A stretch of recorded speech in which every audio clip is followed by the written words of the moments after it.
Alright, so what's up everybody? Not sure if you can see my entire face when I stand upright, that's okay.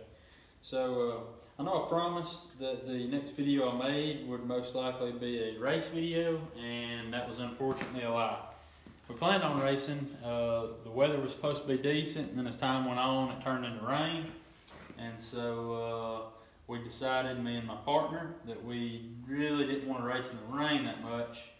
And so we just decided we'd go ride, went and rode, and I didn't really film anything. I cut my camera on once and got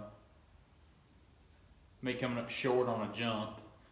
The other guy wrecked on the jump. My camera wasn't on for that, so unfortunately I don't have footage of that.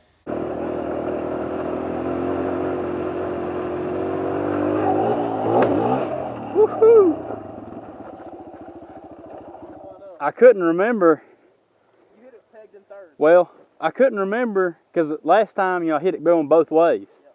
And one way took more juice than the other way. I'd say the other way takes more juice than the third. Well, but see, another thing I did too is later on that day when we finished Suzuki Swamp, remember I jumped it again. And I over-jumped the living piss out of it. And I remember thinking that was like fourth gear nearly pinned. So I was starting to roll on the throttle, and then for a split second, I was like, pinned or not pinned, I ain't sure. 3/4, let's go. And then as I was going up the face of it, I was like, that's a little, not enough. It's so crazy you say fourth gear pin, because I'm sitting here thinking like 70 miles an hour. Like, I'm sitting here thinking like, I'm going to fucking die. So I'd love to be able to throw that in his face. But one thing that we are going to do today is we're going to put comms on the dirt bike. Now I'm cheap and frugal, and my buddies are cheap and frugal, so when we're riding off-road, we're usually, not always, but usually you end up getting spread out a little bit.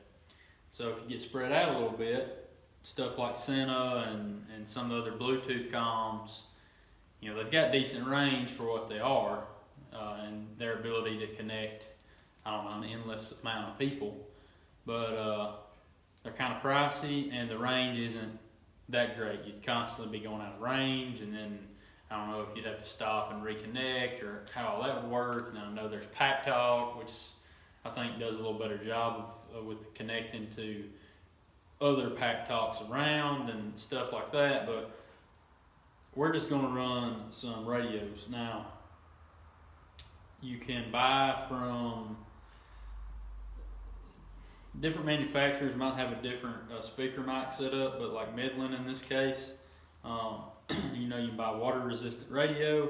It's rechargeable off micro USBs. You're not swapping out with like AA's. It's got a removable belt clip, which is how we're going to mount it to the handlebar today.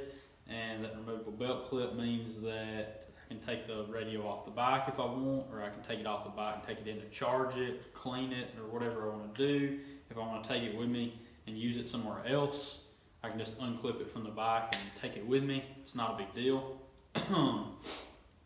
And each company may or may not have a proprietary mic port. You just have to check, but in Midland's case, they do make a helmet comm system, which I don't currently have like here in front of me. And with that helmet comm system, you just plug in to the radio, and then you have speakers that stay in your helmet. You have a boom mic that stays in your helmet, and you can either PTT off of the radio. I think it'll still let you PTT off the radio, and then you can PTT off the speaker, depending on which set you get, or you can have a handlebar mounted PTT. And then when you go to get off the bike, you don't have this long cord that you take with you. It should quick disconnect somewhere up close to the helmet. But that's irrelevant because I don't have that right here in front of me to show you. And it's not crazy expensive. It's the same price as a pack of these radios, whichever it is. It just so happens to be one that I already own and have laying around, so that's what we're going to use. So the other thing we're going to use is this clamp here. I'll insert a picture.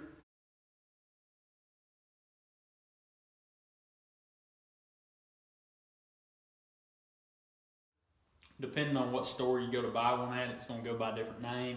Some stores it's called a cable clamp. Lowe's called it something else, whatever was on the picture there. and then also a pack from Lowe's of 1/4 20 by 3 inch.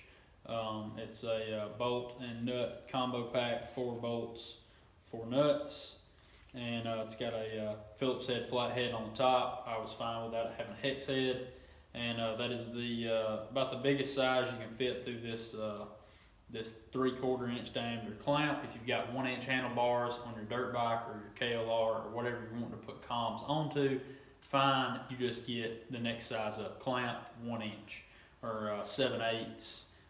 Like in this case, you know, 7/8 bars, but they didn't have a 7/8 clamp. 3/4 clamp's gonna work close enough.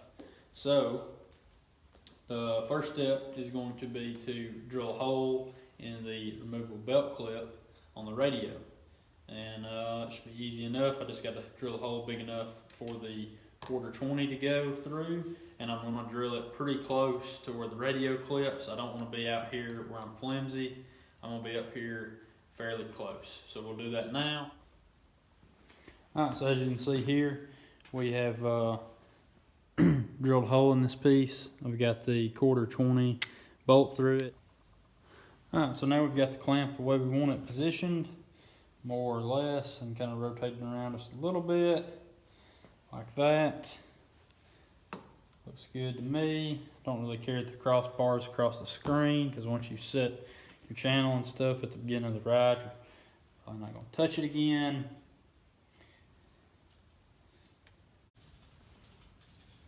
Alright, and there we have it. There's the mount itself. I don't know if you could actually get these clamps small enough to maybe go around the crossbar. That would be like extremely handy, but it's something I didn't even really think about. I have no idea exactly how thick or thin the crossbar even is. And then the way the clamp ended up bending, because it was a little smaller, it's actually got this belt clip kicked up here at the bottom. And so that's going to be gently pushing itself against the radio right here, which actually isn't a bad thing, because I think it'll help keep the radio from flopping around, since it'll be touching in 2 points of contact. But it does make it kind of a pain to clip the radio in.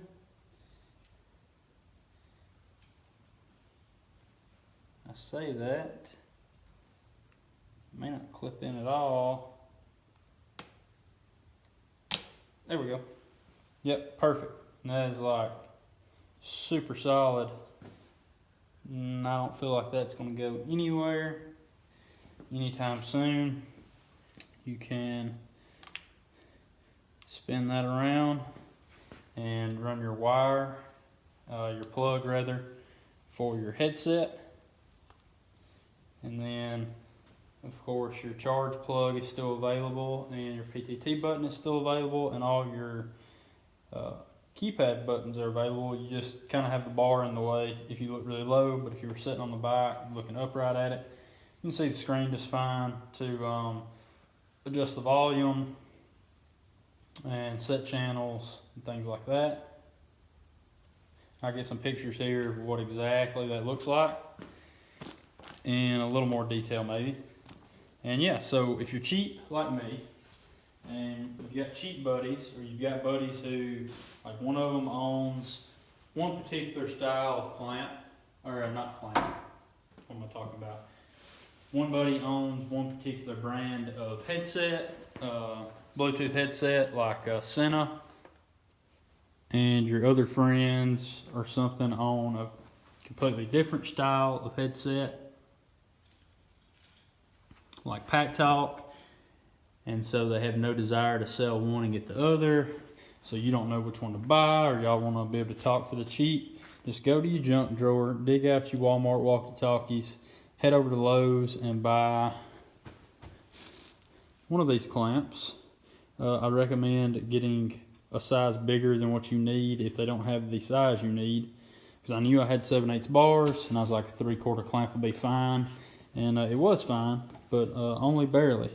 So,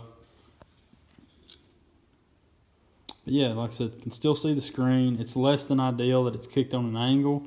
Maybe if they make those clamps small enough to go around your crossbar, then, you know, you could have it mounted vertically and you'd get a lot better signal, not having it halfway between vertically polarized antenna and horizontally polarized antenna.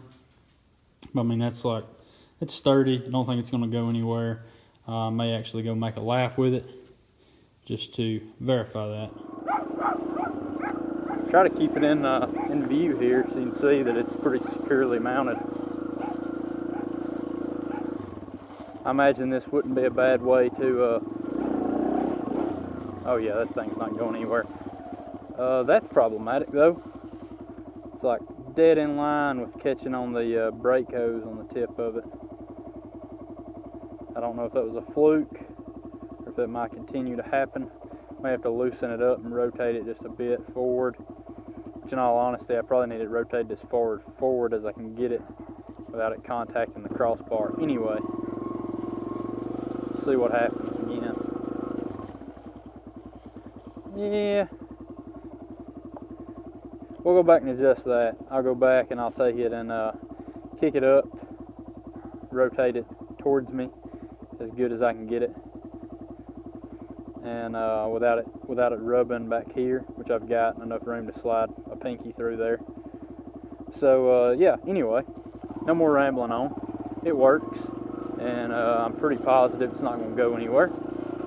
So with that in mind, I'll wrap this video up. But yeah, if you and some friends, or some buddies, want to try to communicate, or if you just want to have, I guess it would work as like emergency comms where you don't even have a headset hooked to the radio.